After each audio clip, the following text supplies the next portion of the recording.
Boys எதுக்கு உங்க பர்ஸ்ல இவ்வளவு உருண்டையா இருக்கு? அதுல தேவையில்லாத விசிட்டிங் கார்டு, பேம்ப்ளெட், ஆதி காலத்து குப்பையெல்லாம் அப்படியே குவிச்சு அந்த குவிச்சு வச்ச பர்ஸை தூக்கிட்டு போயிட்டு உங்க பின் பாக்கெட்ல வச்சு அப்படியே உட்காருது, அப்படியே எந்திரிக்கிறது எதுக்கு?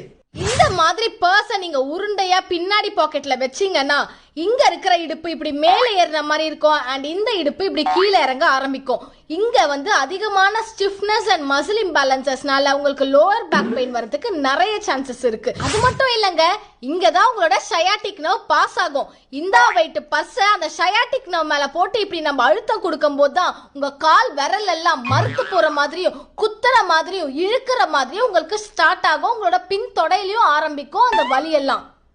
பர்ஸ பின் பாக்கெட்ல வைக்கிறதுனால ரெண்டு பிரச்சனை சொல்லியிருக்கேன். ஒன்னு ஹிப் ஹைக்கிங், ஒன்னு மேலுக்கும் ஒன்னு கீழுக்கும் இறங்க ஆரம்பிக்கும். ரெண்டாவது சயாட்டிக் நர்வ் கம்ப்ரெஷன். உங்க சயாட்டிக் நர்வ் கம்ப்ரெஷன்ல போயிட்டு முடியும், அதனால கால மறுத்து போற மாதிரி வீக் ஆகவும் ஆரம்பிக்கும். சோ உங்க பர்ஸ் இருக்க குப்பை எல்லாத்தையும் வெளியே எடுத்துட்டு போட்டு உங்க பர்ஸ சப்பையாக்கிட்டு பின்னாடி பாக்கெட்ல வச்சுட்டு சுத்துங்க.